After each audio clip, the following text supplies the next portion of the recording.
في هذه الحلقة سأذكر رقما واحدا، وهذا الرقم وحده سيدخل دولة بأكملها تختفي داخله.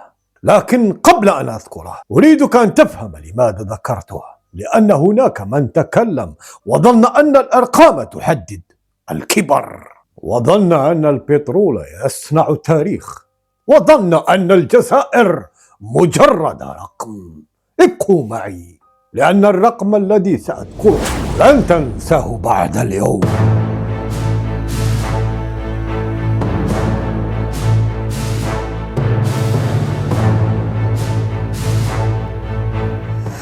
السلام عليكم ورحمة الله وبركاته. من قناة رجل العصر نرحب بكم. سمعت واحدا يتكلم عن الجزائر. في الحقيقة كما قال الرئيس، هو أيضا لا حدث، لكن كصانع محتوى وممن قرر الدفاع عن الوطن وجب علي الرد وبقوة. صحفي يقول عنده أرقام، يلا جيب أرقامك وأنا نجيب التاريخ. إلى فخامة الرئيس الجزائري عبد المجيد تبون، كلامك كامل. هناك فرق كبير بين من ينتج 900 ألف برميل ولا يستطيع توفير شكون وبين من يسعى أن يكون ثاني أكبر منتج عربي للنفط بسعة 6 مليون برميل، وشعبه من أكثر الشعوب المرفهة عالميا. سامحنا يا فخامة الرئيس، ولكن بلد المليون شهيد لم يستطع توفير أقل احتياجات أحفاد وأبناء الشهداء، وفقط تفرغت للهمز واللمز على الإمارات العظيمة. سامحنا يا فخامة الرئيس. نبدأ بالجغرافيا، لأن البعض ما تعلمش في المدارس. الإمارات مساحتها 83,700 ألف كيلومتر مربع.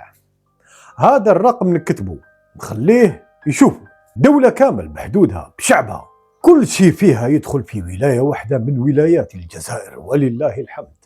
كامل تعرفوا تمرست لنحيي سكانها من هذا المنبر. تمرست ولاية جنوبية واحدة في الجزائر مساحتها، وهنا راك حاب تفهم وتقارن يا فاهم. اسمع، 557 ألف كيلومتر مربع، يعني تمرست لوحدها تساوي 6 مرات ونص مساحة الإمارات، وهذه عميت عليها جاي تقاقي علينا كالجاج.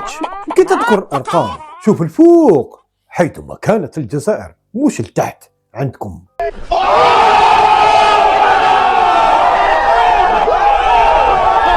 عندنا 69 ولاية ولله الحمد. يا سي الصحفي، الجزائر قارة تمشي فيها حياتك وما تخلاص، وكل شبر فيها مسقي بدم الشهداء، دم الرجال، دم اللي قرروا يموتوا وما يعيشوش العيشة اللي راك عايش الرفاهية فيها، ماشي بالإسمنت والمشاريع المستوردة. الإمارات أسستها بريطانيا سنة 1971، صاحبي اللي هو أكثر من خويا عبد العزيز كبير عليها، لنحييه من هذا المنبر هو وخويا حسن، لأنهم رجال وأنا نحترم الرجال. الإمارات ما عندهاش قرن واحد من الاستقلال. الجزائر شعبها مشى على هذه الأرض قبل ما توجد حتى بريطانيا، قبل ما توجد حتى فرنسا، قبل ما ترسم خرائط أوروبا. نو ميديا، أمازيغ، فاطمي ونمزيانيون، زاير يابا زاير يابا، حتى بعثوا وبجمع بعثوا من يطمس هوية الجزائر. فرنسا 132 سنة، وبعد هذا الرقم الذي يخلع ملايين من الشهداء، أطفال حرقوا، نساء اغتصبوا، رجالا قتلوا وهجروا، مداشر، قرى، مدن حرقت بالليل والناس نيام. ما بعناش الكرامة كما انتوما، راني جايك.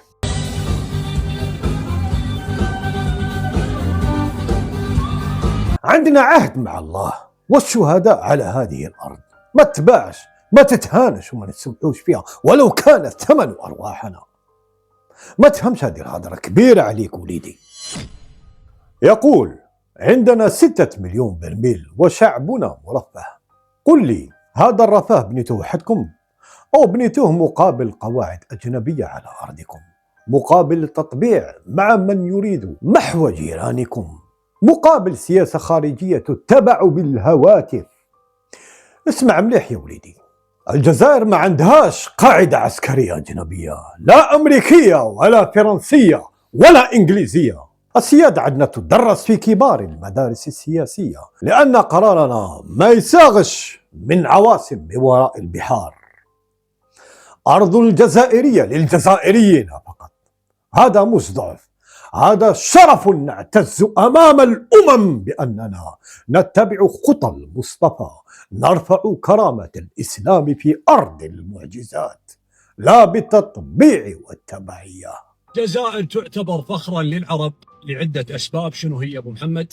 تعال اسمع وياي. الأمر الأول الكفاح التحرري العظيم. الأمر الثاني دعم حركات التحرر العالمية.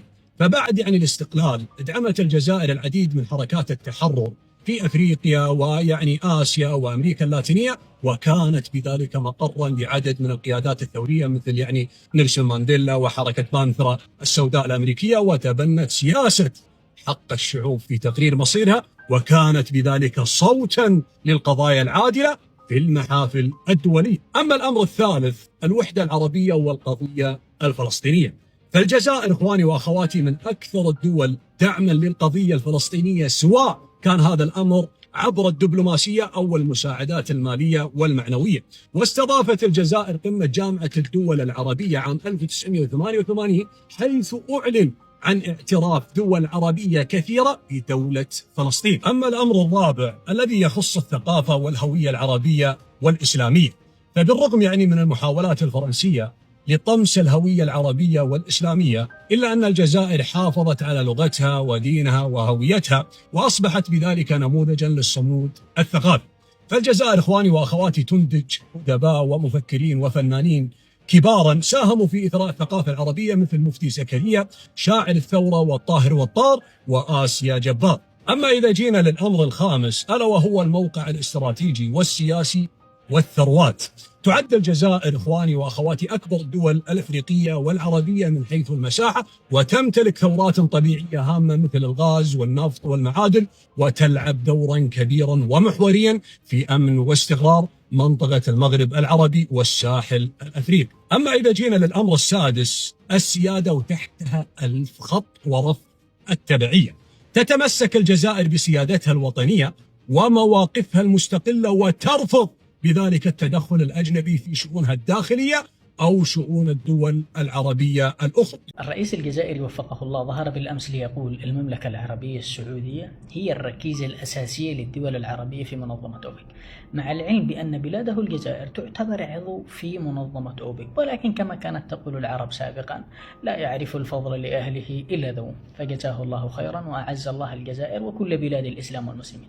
ولكن هناك مشكلة دائما ما نعاني منها، سواء سياسيا أو مجتمعيا أو حتى أسريا داخل البيوت أو حتى في المدارس، هي مشكلة الصغير الذي يرفض دوره كونه صغير، الصغير الذي يرفض بأن يعترف بحجمه. أنت صغير، لا، هو يرى نفسه بأنه كبير، ويحاول جاهدا بأن يصنع على نفسه مجدا زائفا ولو كان من الكراتين. استغفر الله. سيادة الجزائرية تدرس في أكبر المدارس العلوم السياسية في العالم، هارفارد، سوربون، أكسفورد، يدرسون حرب التحرير الجزائرية كنموذج للكفاح المسلح وبناء الدولة. فرانس فانون كتب عن الجزائر وصار مرجعا للثورات كلها. نيلسون مانديلا قال: الجزائر هي التي علمتنا كيف نحارب. الجزائر هي قبلة الثوار ومكة الأحرار. يا الفهم. وإحنا اللي نجمعوا شمل الفلسطيني، وإحنا اللي قلنا لا في وجه الكبار في مجلس الأمن. كلمتنا كالرصاص، إذا خرجت ما ترجعش. يا رفاهية النعام، أنت قلت فرق كبير بين من ينتج ولا يوفر قوت شعبه. عندي سؤال واحد: من وفر قوت شعبه من غير ما يبيع سيادته؟ من وفر الخبز من غير أن يفتح أرضه لحامل الأسلحة؟ الجزائر تمر بتحولات، صحيح، فيها مشاكل، صحيح، وشعبها يستحق الأكثر، صحيح، لكن الشعب الجزائري حر. الجزائر لا تدين بقش واحد للبنك الدولي. قرارنا الاقتصادي وطني خالص، وهذه الكلمة انت ما تقدرش تفهمها حتى تعيشها، وباش تعيشها ما تقدرش. ناس زمان يقول لك قول لي مع من تمشي، يقول لك واش تكون. كلمة عجبتني، فرق كبير، صح، فرق كبير بين من اشترى التاريخ وبين من صنعه، فرق كبير بين من بنى بالبترول وبين من قاوم بالدم، فرق كبير بين من يحسب عند الكبار وبين من يخاف منه، واللي صغير يبقى صغير حتى ولو صوته يصدى في الجبال. طوي الكتاب يا وليدي، الجزائر راهي التاريخ، والتاريخ ما يتمحاش بجرة قلم من صحفي نسي حجمه.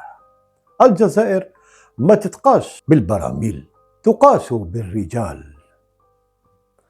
بارطاجوا الحلقة ما تنسوش. دايما نحنا من أجل الجزائر لا غير.